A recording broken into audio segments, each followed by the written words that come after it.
Thank you very much, President of the Union, Charlie, our Deputy President, Floyd Shibambu, our National Chairperson, Advocate Dalimpofu, Senior Counsel, our spokesperson, Mbuyiseni Ndlozi, and a member of the War Council of the Economic Freedom Fighters, Komisang Garisang. Let me take this opportunity to thank all of you, members of the union and the students and all guests who are here today to come and listen to us. We feel privileged to have been given an opportunity to come and speak at this important international platform. And for a moment, we thought we were very important people, but we realized we remain ordinary people who have ideas to share with the international community. And we came here to come and share with you our story in South Africa and our struggles and sufferings which we're going through in the country on a daily basis. And this platform is a very correct platform because we come from a country where students are in the forefront of the struggle. We come from a country where students are leading the struggle against colonialism. We come from a country where students are fighting against white supremacy and a capitalist system that has divided our country and excluded the indigenous people of South Africa and Africa as a whole. It is the students of South Africa, following the speech of the EFF in Parliament of South Africa, that demanded that Rhodes must fall. They do not say Rhodes must fall because of their hatred of white people, but they said Rhodes must fall because they hated what Rhodes represented, a white supremacy, a system that projected white people as superior and black people as inferior, a system that subjected black people to a situation where they were denied education so that they can be suppliers of cheap labor. Rhodes took our land. Rhodes introduced a system that led to a black genocide. Rhodes exploited our minerals and natural resources and left South Africa without anything that will demonstrate that this country is a mineral-rich country. We cannot continue to celebrate people who represented a racial divide of our people. So the students in South Africa are demanding, and they've succeeded, that everything else that represents backwardness and racial division and hatred of black people should not be celebrated. The students, after the defeat of those who believed that those who perpetuated white supremacy should be celebrated, they went further to demand that education should not be a commodity. It must be free for all. Because education is a right, protected and enshrined in the Constitution of the Republic of South Africa. They agreed, those students, that no university in South Africa should increase fees because fees as they are now, they are extremely expensive. The government of South Africa agreed that they will not increase fees, and they thought that they have successfully silenced the students. Upon agreeing, in the same way they agreed to remove Rhodes, the students said 0%, no increase is not enough, we want free education. Following the success of the students to put on the national agenda the importance of education, then the workers in the university demanded to be incorporated as employees of the universities, because in South Africa, workers are not part of the staff complement of the universities. They are outsourced, they are owned by labor brokers, they've got no benefits, they've got no rights. They work for universities, some of them for more than 30 years. When they go on pension, they've got nothing to show. Students joined them and said, these are our parents, we want them to be integrated as part of the university, and they must have benefits. Because you've got a situation where in South Africa, the rich have got extremely more than the poor. We've got a situation where the rich love animals than the people. The dogs of rich people in South Africa have got medical aids, but the domestic workers and university workers, the farm workers, the petrol attendants, the security guards do not have medical aids, neither do they have rights as workers. They all work for a system called labor brokers.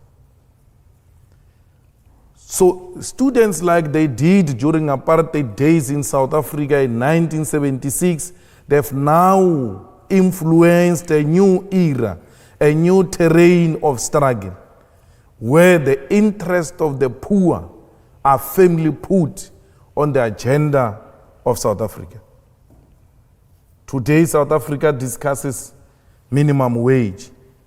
Today, South Africa discusses how the rich can share wealth with the poor, because the young ones are in the forefront of the struggle to transform South Africa. In South Africa, for the past 21 years, politics which were represented there were right-wing politics, which led to the ruling party also taking a right-wing direction because it only had competition from the right. There's never been a legitimate, credible left formation to challenge the ruling party or to have a ruling party striving for balance. And because nature does not allow a vacuum, the organization called the Economic Freedom Fighters emerged and closed that gap. The EFF emerged in South Africa because South African working class demanded a proper representative of the working class.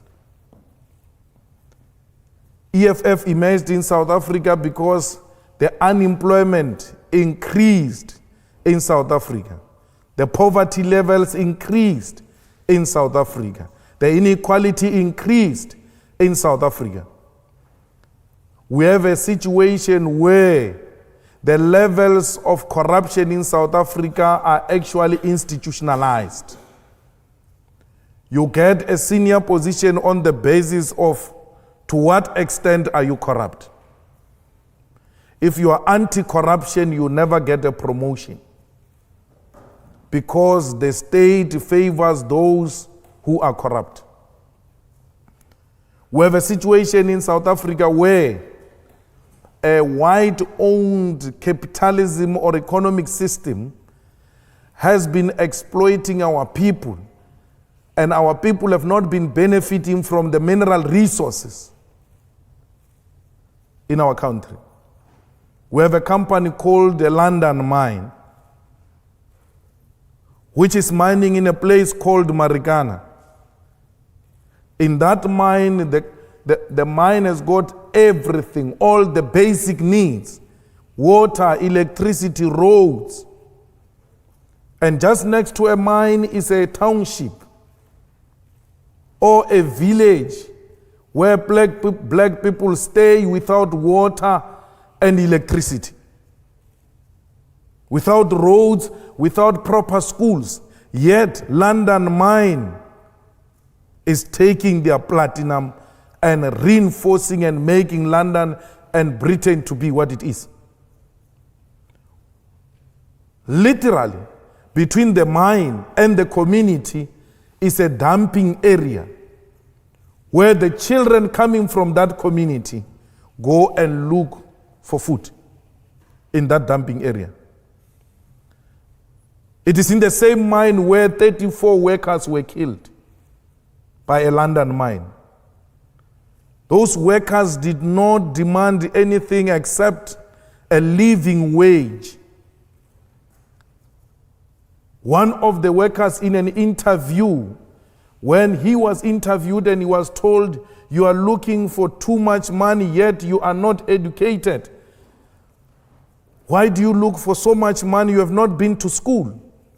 He said, I want this money so that I can take my child to school, so that my child cannot be like me. I want to produce a CEO of a mine. They were fighting to have roof over their head. They did not have weapons in their hands. But the government of the day responded to those genuine demands of the people by sending police with rifles, and people were killed because they demanded enough money to take their kids to school.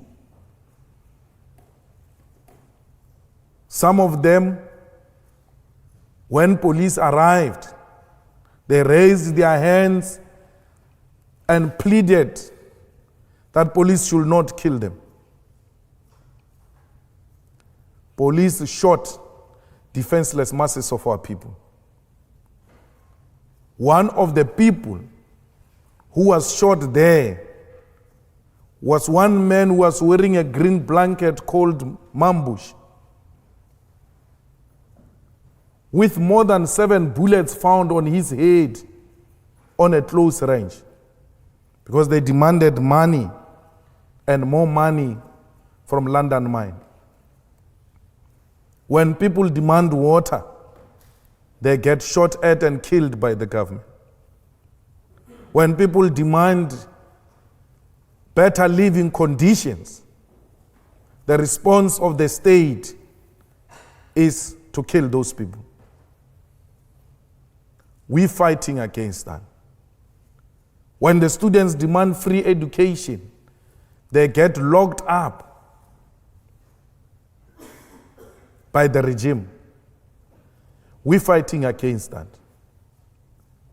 We're fighting for equality in our country. We do not want to replace white supremacy with black supremacy. We want to create a society where all of us exist as human beings and not as white and black.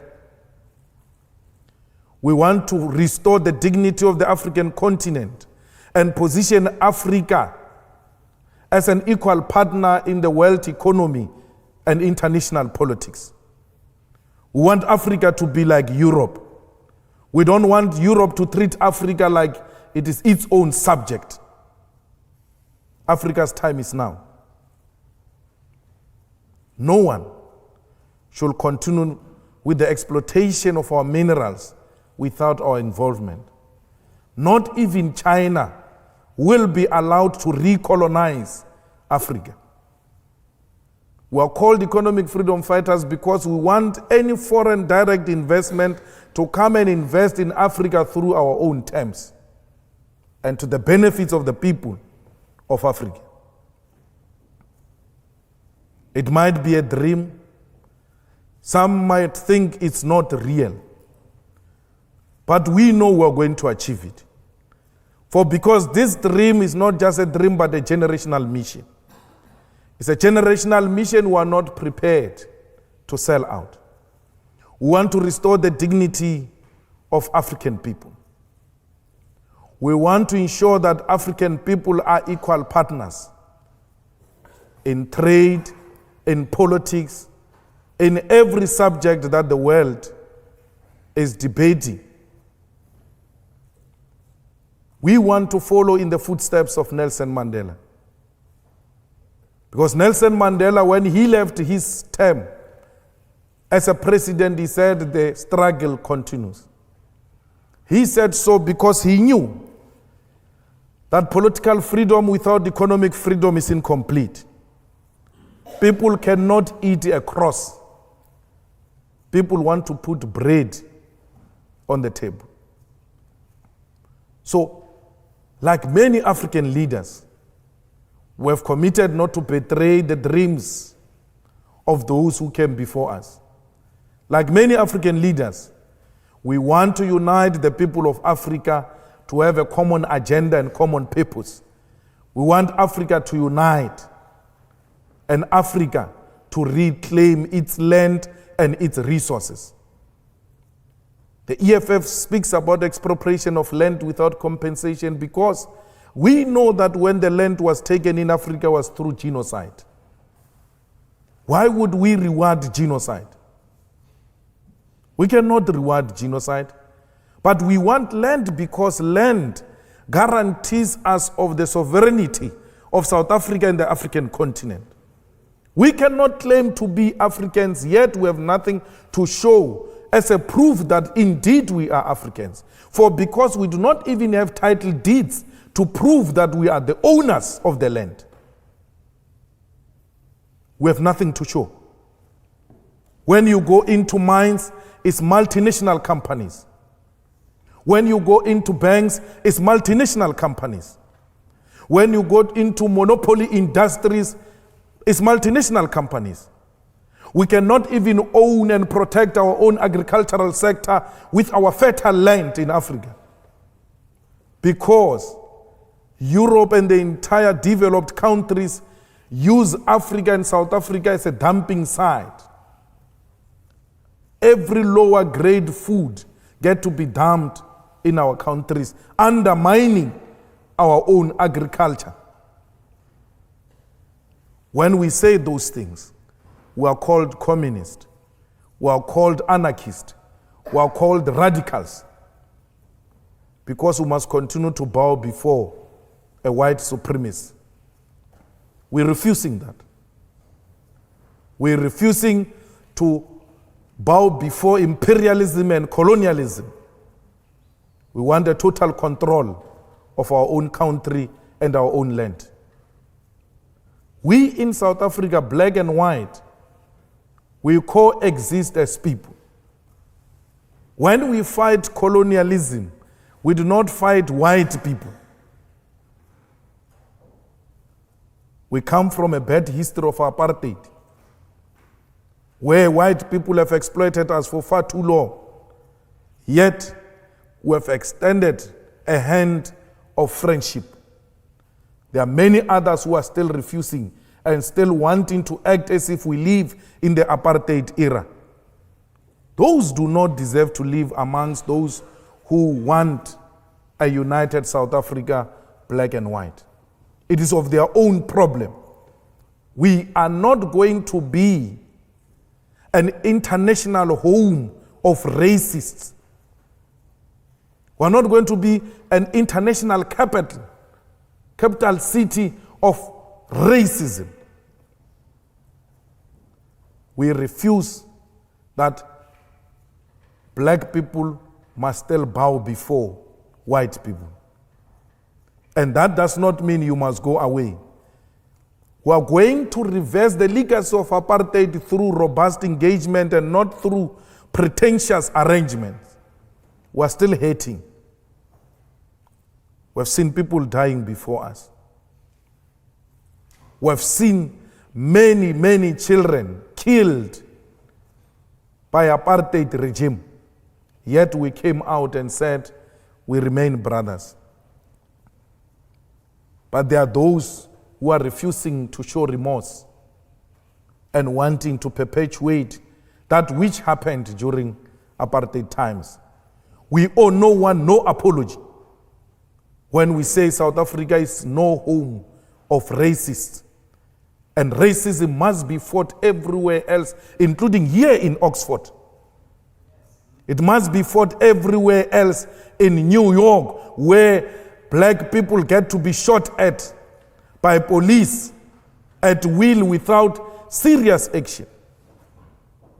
We need a world that recognizes human beings and not color. It starts with me.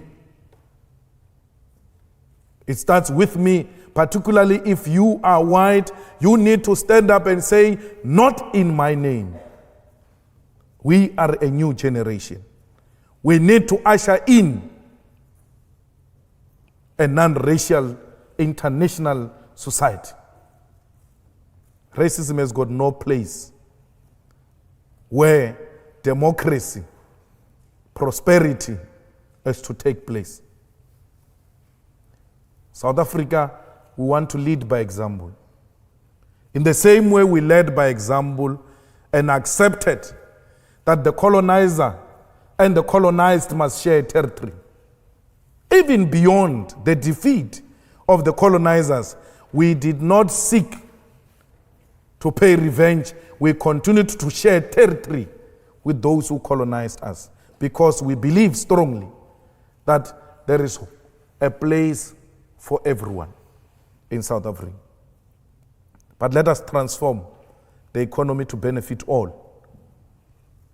We cannot protect white privilege at the expense of the majority African people in South Africa and the whole entire African continent. We are hated for saying that. We are hated for demanding that we must all be treated as equals. It's not going to change that. We will rather die for a dream that is going to be realized by many generations after us. Even if we don't realize it ourselves, we've made a commitment to lay a firm foundation for generations to come. We seek to inspire confidence amongst many, many, many African masses that they must stand on their own. In this day and era, you still have a situation where there are African states paying colonial tax to France. France, it is what it is because of those African states. You have the reserve banks of African states in France and not in Africa itself. And we must accept that and say it is acceptable, it is in the interest of Africa. It is not. We want Africans to have control over their own currency. We want Africans to have control over their own economy and what constitutes their own economy. Our struggle seeks to inspire that. Our struggle seeks to inspire accountable African leaders, not dictators, not unaccountable leadership that turns a public purse into a personal purse. Some leaders in Africa, when you ask them for money, they go and fetch from a reserve bank and give it to you. Because they treat a reserve bank as a personal bank account. It can't be. We want leaders who are responsible. We want leaders who are accountable. We want leaders who will go to elections and be elected through democratic means. Let people determine their own leadership, and not because leaders are torturing them and intimidating them and imposing themselves on the people. We were happy when South Africa became one of the last liberated countries because we thought we would learn from many failed African states and not repeat similar mistakes. But it looks like we are traveling in the same direction that was traveled by failed African states. In the whole of Africa, I met some of the students earlier, some are doing research in Africa. You must go and check the facts. In every failed state, it became so because of an individual called president. The president takes over the country and everything else gets to be designed around the individual called president. They move from a democratic rule to personal rule. They respect individual more than the state institutions. if a president does not like a red beret, a law is passed that all red berets are banned in this country. If the president in South Africa does not like a corruption fighting institution called Scorpions, they go and close down that Scorpions so that he can steal more than 250 million rands. I don't know what is that in pounds. Because he doesn't want to go to prison. Every institution that wants to take him to prison for corruption, he destroyed that institution. The Scorpions closed down because that was going to cause him problems. Now we've got a beautiful lady called a public protector fighting corruption. The president is after her. Because anyone fighting corruption in South Africa is the enemy of the president. And if that president is left alone, South Africa will become one of the failed African states. Not under our watch. The EFF has arrived. The EFF is going to protect the sovereignty and the democracy of South Africa. The EFF is going to revive correct politics in Africa and position Africa at a correct path in the international politics. It is possible. We have taken that position, and many in Africa are willing to follow. So we came here to the Oxford Union and to London because we are going to meet many other institutions, including thinking tanks and investors in Africa. I mean, in UK. Those who want to invest in Africa, those who love peace and democracy, those who love the sharing of wealth amongst people. We need your support. We need you to commit that Africa should not be a playground of the rich, because Africa is not a desert, but a continent where human beings are found and they must be treated with respect and dignity. Thank you very much.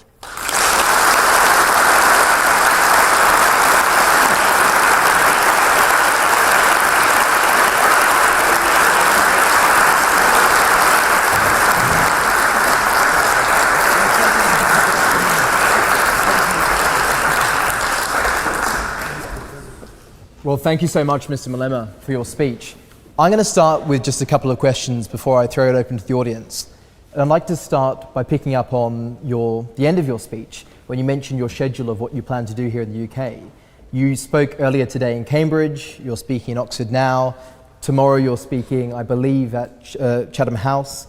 On Saturday you're speaking at the African Enterprise Awards at the London Capital Club. And these institutions are considered to be at the heart of the English establishment. You'll be addressing audiences very different to those you normally address in South Africa. What would you say is the purpose of your visit to the UK? Well, the message remains the same, because we shouldn't be tempted to change a message when we speak to different constituencies, because we'll be misleading. The message is economic freedom in our lifetime, in South Africa and the African continent. And that message has been shared yesterday with Africa investors, serious captains of the industry. And one of them was saying to me that the demand to educate everybody will create an environment where everybody is educated and there is no one to provide cheap labor, and as a result the economy will not survive, because it's the same problem you are confronted with here at UK. And I asked him to not generalize. We need to narrow that point down to our personal experiences. And I said to the chap, one of the captains of the industry, can we agree that we need to provide cheap labor? And you volunteer your child to be one of those people who's not going to go to school and provide that cheap labor. The guy refused immediately. And I said, if your child can't do it, then no child must be allowed a situation where you are denied access to school because you must be one of those who are reserved to provide cheap labor. So we are in a struggle to educate the most exploitative captains of the industry to rethink their attitude and to begin to work with Africans to make the economy of Africa to work for African people.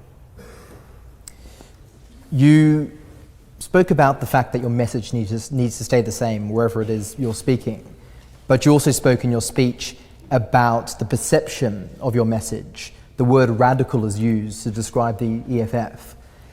And in 2014, you received around 6% of the vote in South Africa. Do you think that's down to the perception of the EFF as radical? And would you do anything to try and change that perception, to try and gain a majority government? We don't have to change a perception because the distortion of who we are is done by white-owned liberal media, which seeks to distort us and project us as if we are warlords. Yet, we are a legally registered political formation that complies with every piece of legislation in the country. We do everything we're required to do. We carry no weapons. We just articulate our perspective unashamedly. We are not ashamed to associate with the less paid workers. We are not ashamed to represent the rural African women who are denied to own the land, not only by white capitalism, but by black so-called traditional leaders. Now, because we do that, we become the enemy of a dominant elite group in South Africa and in the entire world, because these people are somehow connected. Our attitude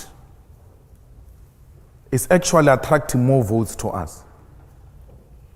You shouldn't just mention 6%. You must mention that you got 6% in less than a year.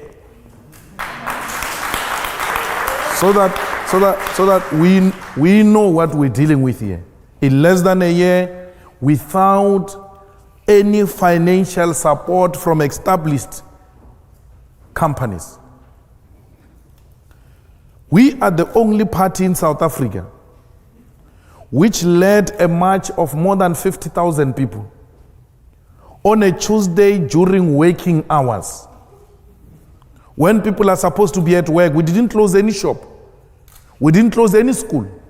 But we brought 50,000 people to come and march with us to demand economic freedom as evidence that a lot of our people are not working, they are idling at home.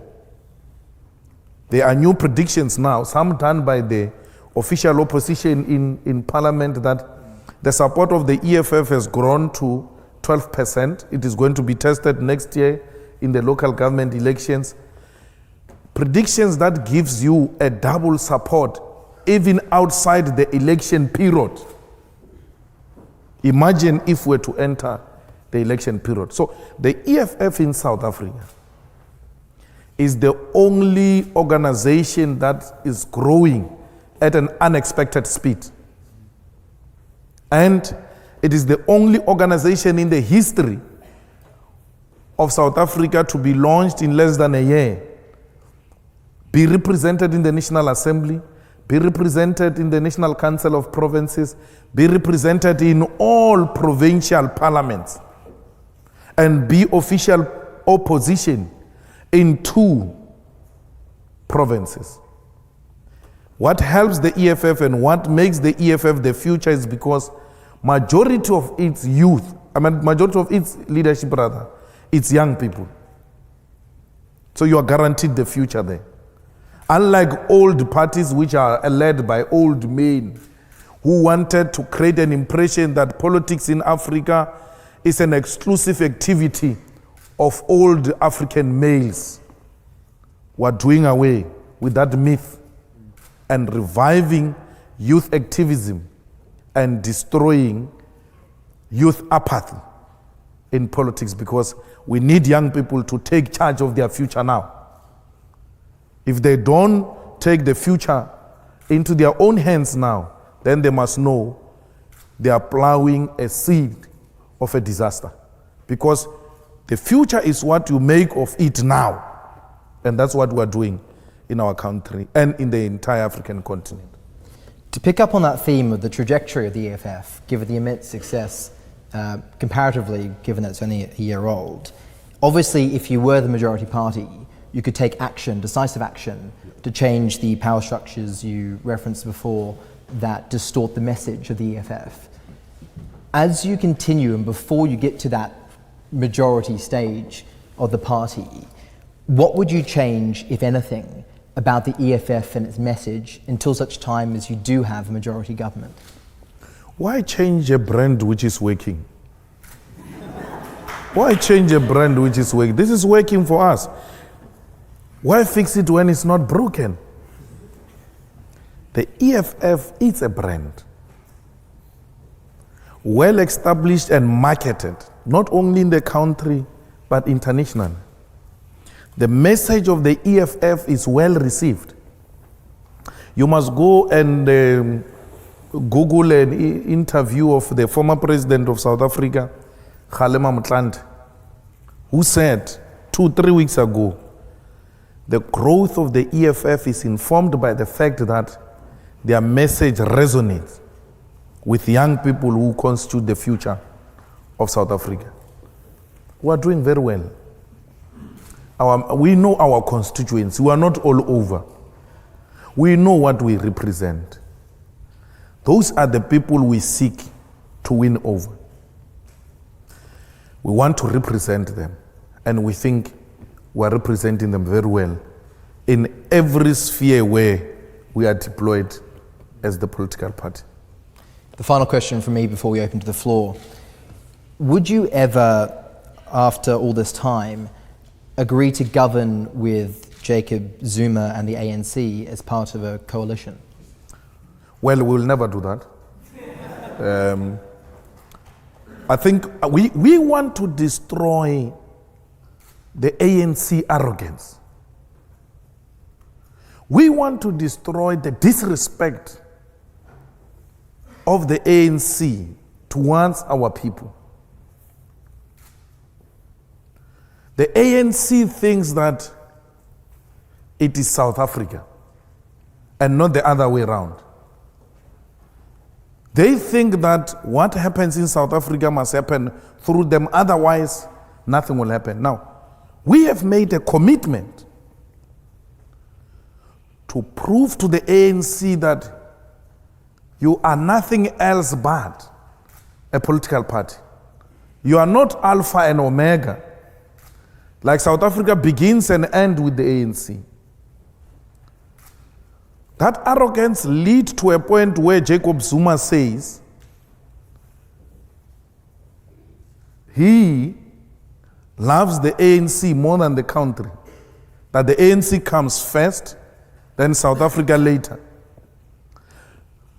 And when asked, what do you mean by that? Because he's intellectually challenged, he then says, no, I mean ANC brought democratic South Africa.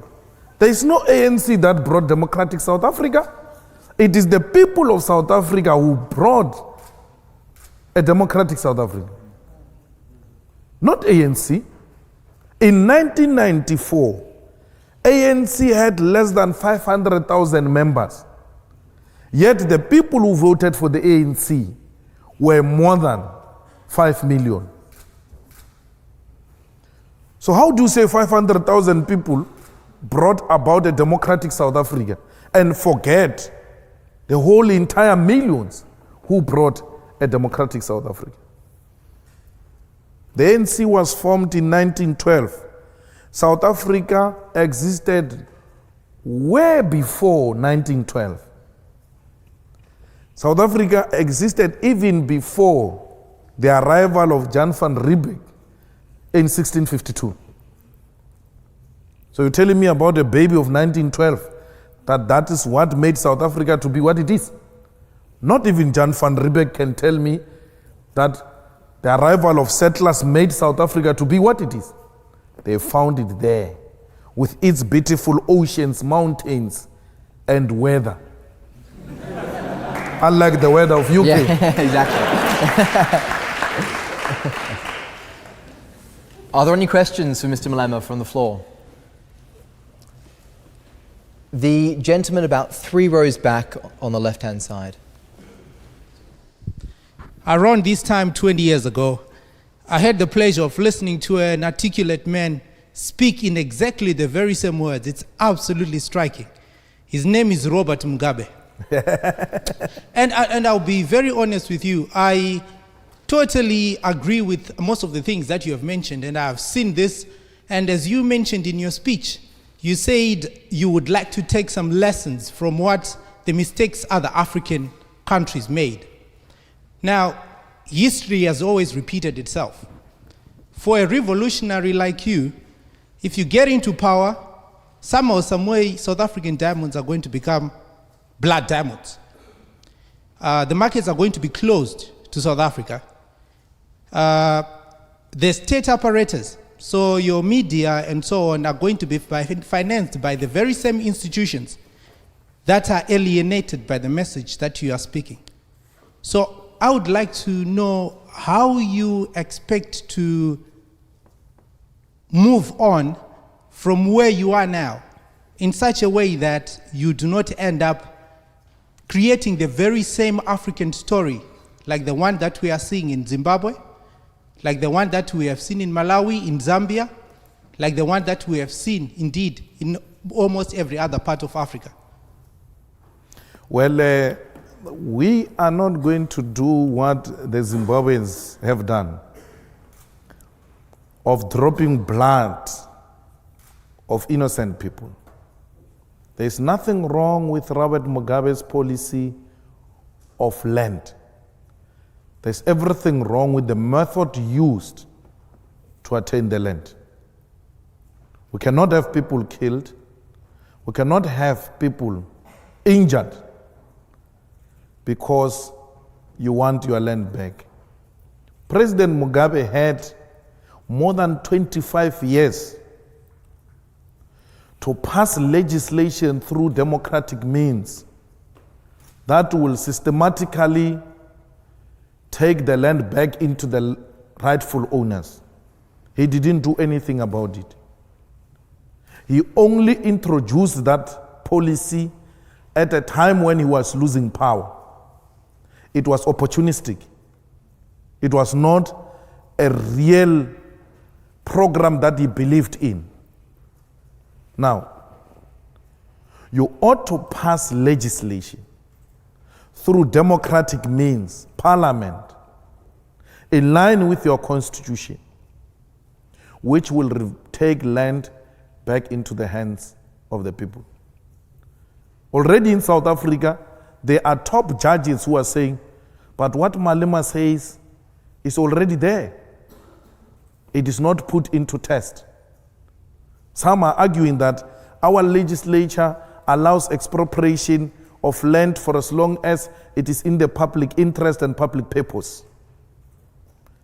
But you've got a cowardized government which is not ready to expropriate land. Actually, some of the municipalities do expropriate land if they've got a clear program of using that land to benefit the public. Now, the market will not turn against people who want to own their land. If there are such markets, then there are undemocratic markets. We have to go and look for democratic markets which will appreciate rightful people owning their land. And the interesting thing with the world balance of forces is that there is now an indication of emerging progressive markets in the world. We now have the establishment of BRICS, of developing countries coming together to share a perspective. And we have a lot of markets today who are more than ready to come in if anyone threatens withdrawal. Now let's talk the Zimbabwean situation.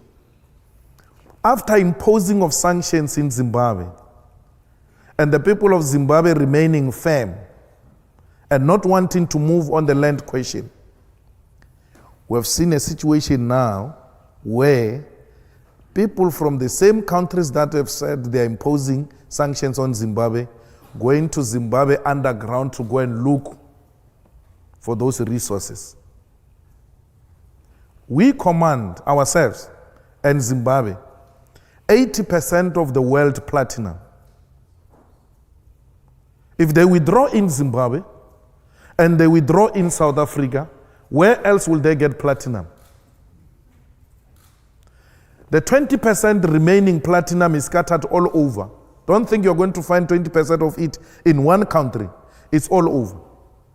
We've got many resources in Africa. That's why I speak of African unity, where African countries must come together and say, if they withdraw because they do not want to trade with us on the basis of the policies we have put in place which stand to benefit African people, let us all hold our resources. Let it be done in a peaceful way. Change is painful. We're prepared to go through that pain so that we can give birth to a beautiful thing called sharing of Africa's wealth by African people. So we don't talk war. We don't talk blood diamond. We are going to institutions like this one. We are meeting captains of the industry to persuade them. As it were in South Africa, we are accused now that we are dining with imperialists. It's okay. We are persuading them that let the resources of Africa be shared with the people of Africa. I went to a rally of ZANU-PF in Zimbabwe, and I stood up to address them that there is no room for violence in the whole world today. And using violence to resolve political question is unacceptable. The whole rally was shocked because I subscribe to radical politics but not violence. I believe that through persuasion and exchanging of ideas and exposing the weaknesses of capitalist system in Africa, we will win what we are fighting for. If capitalism has worked here in the UK, let me tell you it has not worked in Africa. The system of capitalism is the one that produced poverty and unemployment in South Africa and the whole of Africa. There's never been any other system. Don't say socialism has failed in South Africa. It was never there. It has never been there. It has never been applied anywhere. If it failed in Soviet Union, not in Africa. Don't confuse Soviet Union with Africa.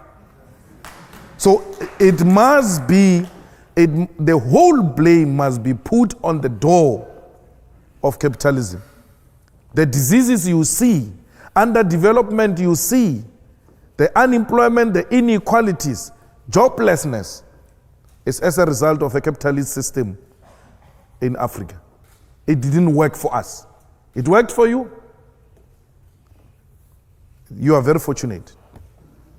We have been the unfortunate people who have been a subject of exploitation by a capitalist system. So, throughout, we are persuading people through dialogue and robust engagement and open and honest engagement.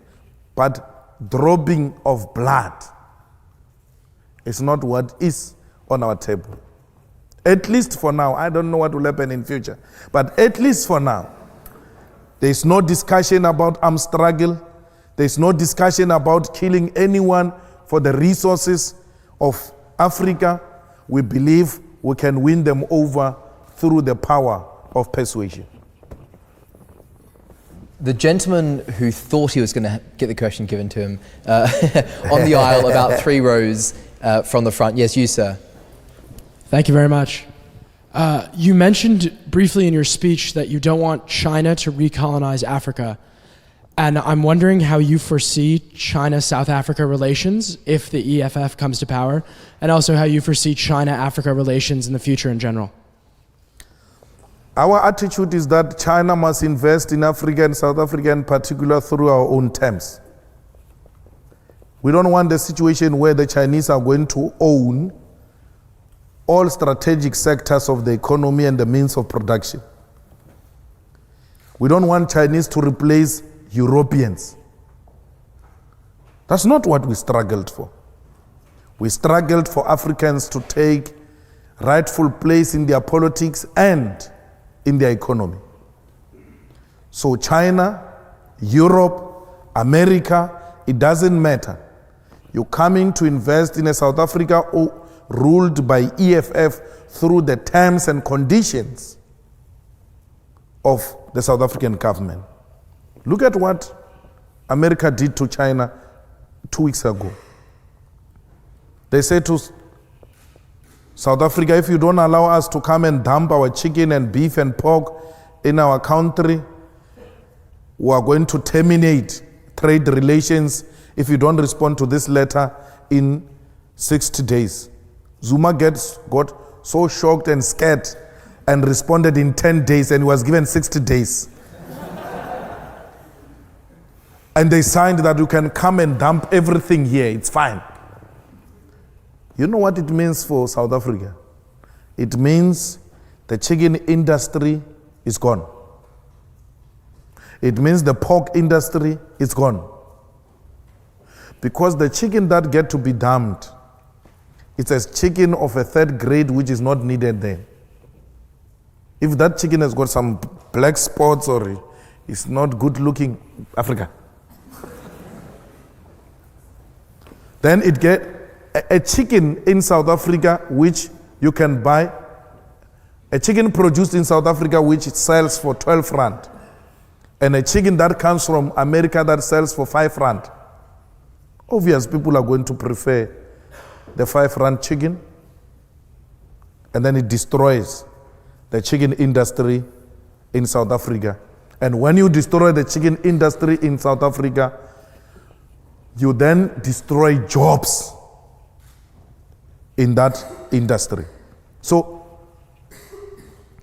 if the EFF becomes government in South Africa, we are going to protect our borders and the trade, in particular, the South African industry.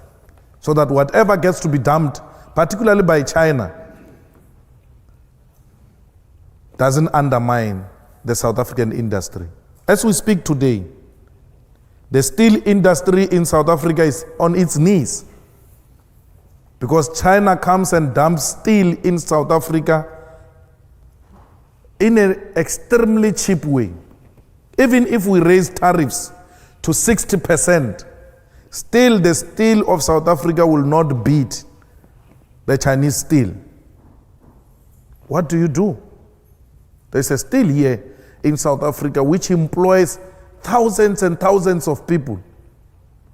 It's almost retrenching now. Government has been pumping money to save jobs in the steel industry, but we're going to reach a point where government has to give up.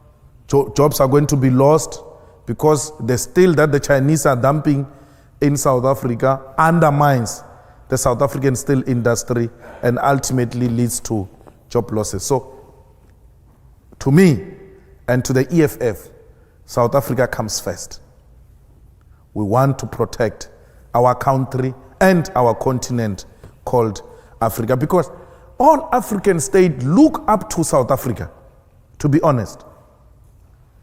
Once South Africa takes a posture that says no to imperialism and recolonization of Africa, all of them will rise and say, not in our country, because they look up to South Africa. So South Africa has let down a lot of African states. The lady at the very back of the hall. Do you mind waiting for the microphone? Good evening, Mr. Malema. Thank you so much for coming to speak to us tonight. I'm a South African, and I have a massive identity with a lot of the things that you said. I have seen my second mom, Patricia, be denied access to being called family when she more than obviously is. And so it's very interesting for me tonight to see you on a platform that I so respect and to hear you say so many things that I respect. But what I'd really love to hear is your vision for educating the rest of South Africa and how we fix so much of what isn't about capitalism and what isn't about colonialism that's happening in South Africa at the moment, and how we create access to for people in the Eastern Cape to strong educations, to becoming entrepreneurs, and to taking wealth back to the places that really need it. Well, I didn't hear the first part. What is my vision on the role of educated? So, yeah, what are you going to do to promote education? Okay.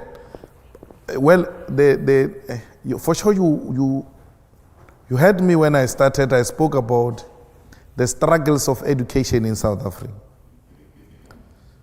And what makes me happy about that is that the youth are not fighting for the prices of alcohol to be reduced. They are not fighting for prices of clothes or all those luxury clothes things to be reduced. They are fighting for access to education. And when I saw the South African youth standing up and saying, we want to be educated, yet we cannot afford. We want free education. Then I knew I can die a happy man. Because young people have come to realize the importance of education in our country, and that will inspire many generations to come. We all know that education is a generational matter. It is going to take the entire generation to undo the legacy of Bantu education in South Africa. But I'm happy we're starting now to fight for access into proper universities where quality education it is provided.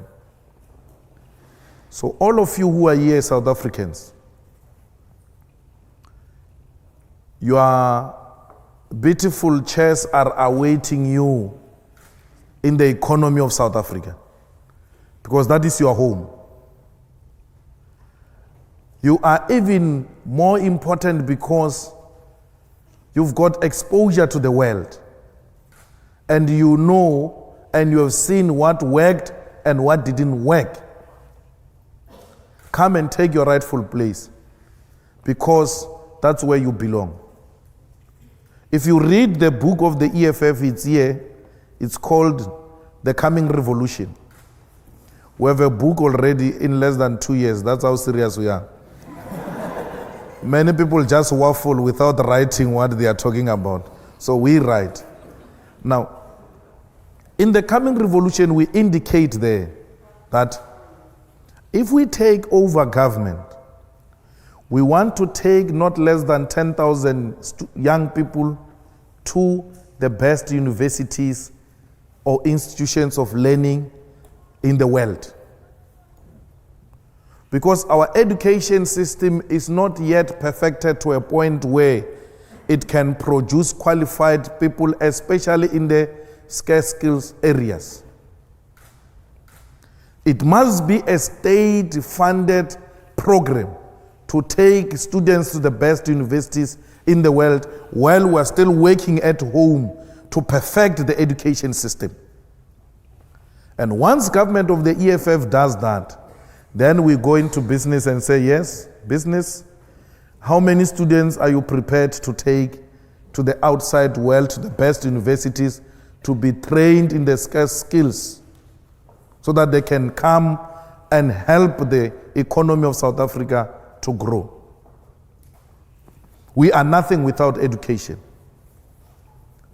All of us here, we are at school. I just finished writing my last paper 2 weeks ago.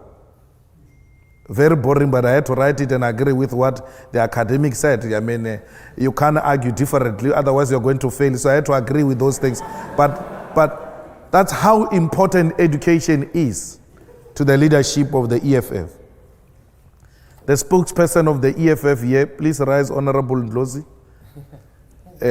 Is a PhD student at the Wits University. Our Deputy President here, please rise, DP. Just graduated with masters at the Wits University. And our national chairperson here is a senior counsel. I don't know what senior counsels are called here. QC, Queen's Counsel. Yeah, Queen's Counsel. We don't have Queen's Counsel in South Africa. So, and it looks like you used to be called Queen's Counsels as well in South Africa. So we did away with those things. You are our counsel and not Queen's Counsel. Now, that's how education is so important in the EFF. And education constitutes the center for development in South Africa and in Africa. The sustainability of political freedom and the economic freedom depends on the education. An illiterate society can easily be misled because they've got no exposure or they've got no knowledge on education. I don't know if I dealt with that question properly. I don't know. But that's our view on education. I think you did. One last question. The gentleman with the cap. And I'm very happy to see you, my home girl. I forgot to say that. Hello, yeah, I support your determination for self-determination, but I just want to remind you of something. You know, the ANC had a rule which they weren't going to break. It was in the Freedom Charter of 1956, which says that the resources of South Africa would be used for the people of South Africa. And, you know, and they were determined, the Freedom Charter, not to break this. But in 2002, I saw an interview with Nelson Mandela conducted by John Pilger. And his answer was, why have you broken that charter? And his reference was the fact that the precious resources of South Africa still remained in the hands of the very few white elite post-apartheid, to the extent that here in this country, Mrs. Thatcher's son moved to South Africa. Lady Diana Spencer's brother moved to South Africa because the tax rates were so favorable if you had wealth. At a time when the people in Soweto were still living in steel shuts without running water, as you quite rightly said. And when John Pilger asked him why he said this, his answer was really interesting. Nelson said, but I haven't cheated on that charter. You can now buy shares in these companies. Well, clearly, the people in Soweto can't buy shares. That massacre you mentioned in 2011, what you didn't say was that one of the shareholders was Cyril Ramaphosa. He used to be on the TV in this country every day, leading the ANC. Now he's one of the very wealthy guys who's getting Anglo shares, profits, he's rich. When he was asked, you shot people who were unarmed, he had nothing to say. I just want to say to you, and I'm going to wrap this up quickly, my fear is that you're not addressing the issue. The issue is the reason we love Nelson Mandela is because he made a deal with the white elites, the power structures, the De Beers, the Oppenheimers, to remain in power, and he wouldn't touch their wealth, he wouldn't share their wealth, and that's why we in England love him, because the press tells us to. He betrayed the people of South Africa. And I'm frightened that unless you actually address the fact that the laws of South Africa doesn't make the corporations share the wealth as the Freedom Charter of 56 demands, my fear is nothing will change.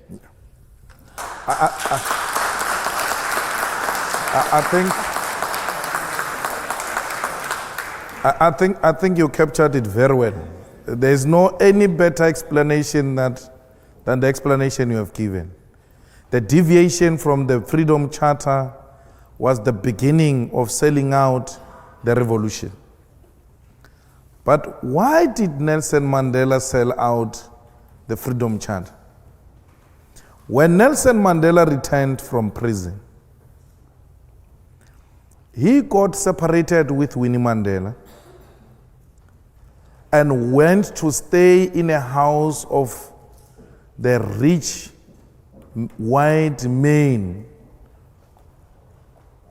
He was looked after by the Oppenheimers. Nelson Mandela used to attend the club meetings of those white men who owned the South African economy at the time. He stayed in their complex. He stayed with them. He stayed in one of their houses. They had access to him 24 hours. And they told him that what he represents will not be achieved. And then that's when he turned against himself. Because the Nelson we are celebrating now is not the Nelson we celebrated before prison and during prison. It's a staged, managed Nelson Mandela who compromised the fundamental principles of the revolution, which are well captured in the Freedom Charter. The EFF subscribed to the Freedom Charter. The Freedom Charter has got a detailed explanation of how everything else is going to be achieved. The Freedom Charter is the Bible of the South African Revolution. Any deviation from that is a sellout position. So, unlike Nelson Mandela, we're doing what Nelson Mandela didn't do. We are happy he ushered in. We normally don't use those phrases like Mandela sold out and we are being too harsh, man. He was too old, he was tired. So he had to give in on some of the things. So he left it to us. We have to take it up where Madiba left it. And that's why Madiba said the struggle is not over. Madiba knew that there is an element of economic freedom that must be ushered in to complete the revolution. Madiba knew that political freedom is incomplete without economic freedom. So I wouldn't sit here and say Nelson sold out. I will say Nelson took us to a particular extent and then left it there for us to take it over. And we are here now.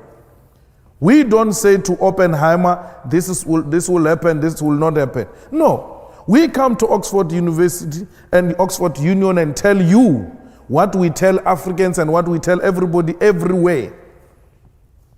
The message is the same. We want the total implementation of the Freedom Charter. Those kids who demand free education, they are demanding the implementation of the Freedom Charter. Those who say, let's share in the wealth of the country, they are demanding the implementation of the Freedom Charter. I said to you, when I started, we are just continuing with the legacy of great African leaders who came before us. We're not going to compromise like Madiba did. We had, perhaps, it was necessary to have a cooling off period. We cooled off for far too long, 21 years. Now is the time to stand up and continue with the road towards economic freedom. It is possible. It is going to happen. The most reactionary institutions in South Africa, like universities, are beginning to listen. Because those are the most arrogant institutions. They will tell you we're independent, we don't listen to those things. Academically doesn't make sense. And then they shut down everyone. They're being made to listen. Government in South Africa is listening. We marched to the Johannesburg Stock Exchange. We marched to the Reserve Bank in South Africa. We marched to the Chamber of Mines. I sit with you today. All of them are sending responses to our memorandum. All of them are beginning to say, we agree, we need to talk. But in the past 21 years, Those were the most arrogant institutions. You can march to them, you can write to them, they will never say anything. 3 times now, the CEO of the Johannesburg Stock Exchange has been calling me, asking for a meeting. All 400 companies registered with the Johannesburg Stock Exchange have received the memorandum of the EFF and are beginning to call individually to come and explain how they've structured their companies, how people are going to benefit. One of the things we demanded in our memorandum to these strategic sectors of the economy was that we want you to do away with BEE, the so-called Black Economic Empowerment, and empower the workers. We want worker share schemes. They're all jumping. No, it's not possible. What? We saying to them, hey, you are happy to give an individual shares in the name of BEE. We're just changing. We say don't give individual. Give to more people who are called workers. You have been doing it. Instead of giving Ramaphosa 10% shares, 20% shares, don't give it to Cyril. Give it to the workers who are making this company to be what it is. Just redirect the resources. Companies are beginning to say, well, it looks like this can be a best solution. Why are you happy to put money in the pockets of individuals and not communities and workers? Patrice Motsepe, today he's called a multi-billionaire in South Africa he has not invented anything. Unlike that young man who came up with Facebook. He has not invented anything. He just went to sell the color of his skin. I'm black. You have me here, I'll protect your company. I've got political connections. That's what Cyril did.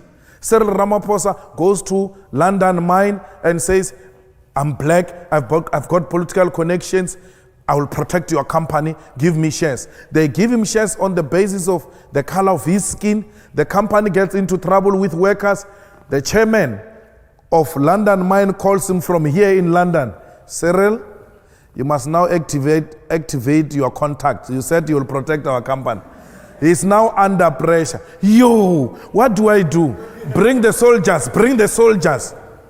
He must now kill people because he's got no skill to offer to the company except selling his color of the skin and his political connections.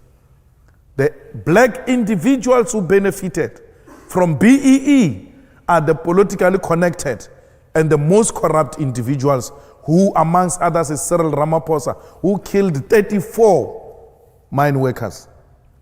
Now, we say to them, imagine these billions in the pocket of one individual. If those billions were shared amongst workers, you increase the buying power. And once you increase the buying power, then you have increased demand. There must be doubling of production. You can't double production with the same staff complement. You have to hire more. That will lead to job creation, will defeat unemployment. We need to put more money in the pockets of the workers. That is the most practical and effective way of redistributing the wealth in South Africa. More money in the pocket of the workers through their salaries, through their shares. That will do away as well with unnecessary industrial actions, which leads to serious losses in the companies. Why would workers go on strike if they know that last year each one of us got 60,000 through dividends, and we're told that if we double that, we're going to get 120,000? No one will sleep. They will all work for their money. And when a union leader who's obsessed with stealing workers' money through union subscription comes and mobilizes them for strike, they will tell him, or hey, wait, that strike is going to affect the dividends. Because with those dividends, workers will do a lot of beautiful things. You must just see what they do with their 13th check, bonuses. Imagine they get bonuses and they still get dividends. You tell them to go on strike. You will be speaking a foreign language to them. They won't understand you.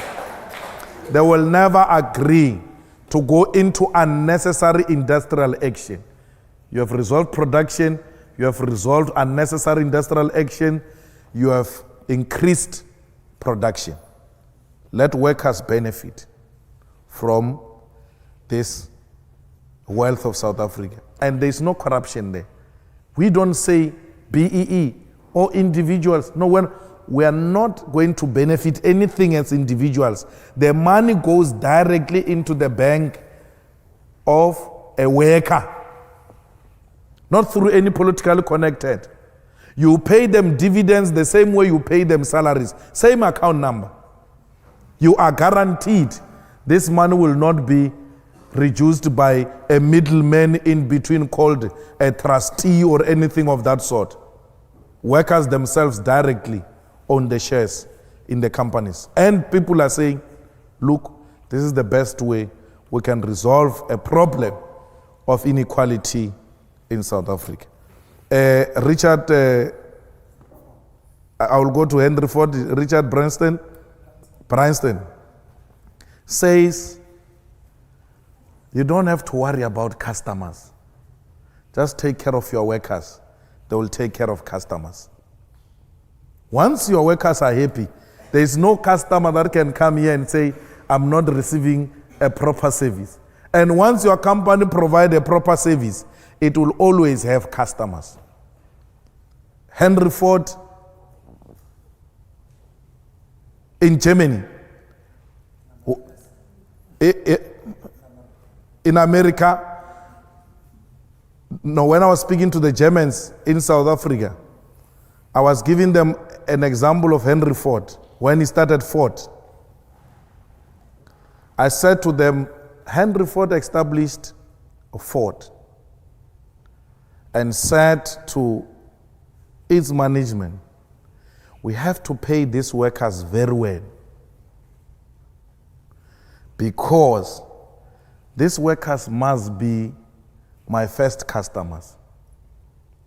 I shouldn't go around saying I'm looking for customers when I've got so many people working for me. These are the immediate customers. Then once these ones buy cars, the rest will follow. You've got people in South Africa who assemble German cars, Benz, BMW, VW. They cannot afford to buy the cheapest. Tata, leave those things they're assembling. Tata, Kia, the smallest and cheapest cars in South Africa. The people who assemble cars can't afford to buy those cars. And then you go around saying there is no market in South Africa, people are not buying it. How will they buy if you don't put money in their pockets?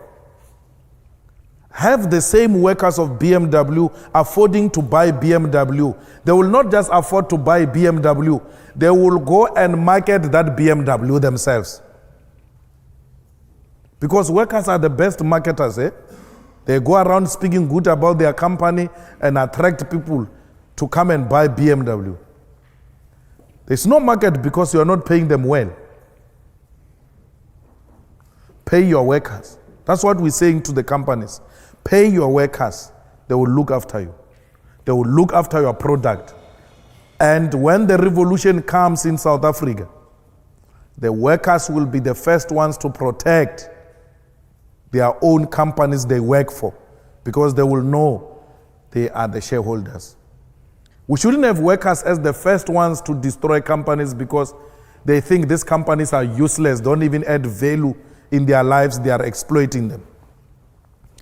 Workers in South Africa, if they are looked after, they will look after many families.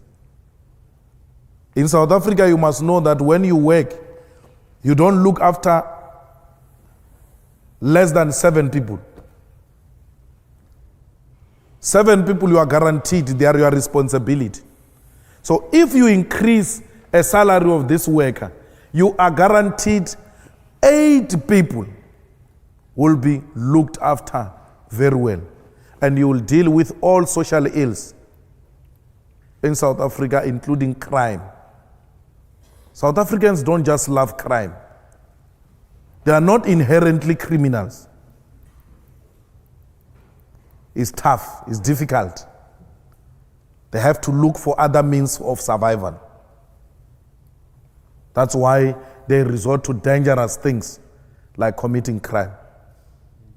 Once they are looked after, once their parents are looked after, once we reduce child-headed families, we are guaranteed of a peaceful South Africa. All these things we are asking for will lead to a situation where white people demolishes walls in their houses. All these things will lead to white people enjoying the beauty of their gardens. Because as it were now, they live in high walls, scared that they will be attacked by criminals anytime. Why would you be scared that a white person is going to attack you or a rich person is going to attack you, therefore you are building a high wall because you are scared of a rich person? No, you can't be scared of a rich person. You are scared of the poor. And you know they will come looking for what you have in the fridge and they don't have at home. That's why you are forever living in fear. You want to enjoy the beauty of your gardens. You want to enjoy the beauty of your house. Let's look after each other. There will not be a need for township people to come and steal in the suburbs of South Africa. That happens because even those who are working can't afford survival. I mean, these people who come and work for you in this house in the suburbs, and you pay them peanuts, they are the ones who see all the beautiful things in your house. They are the ones who know the entrances into this house. They are the ones who know that today you are going for a holiday. They are the ones that know that you buy special grocery for your dog, yet you don't give them enough to go and feed their families, not dogs, families. Those are the people who need to be looked after. All of us will live in South Africa as a one big, happy family.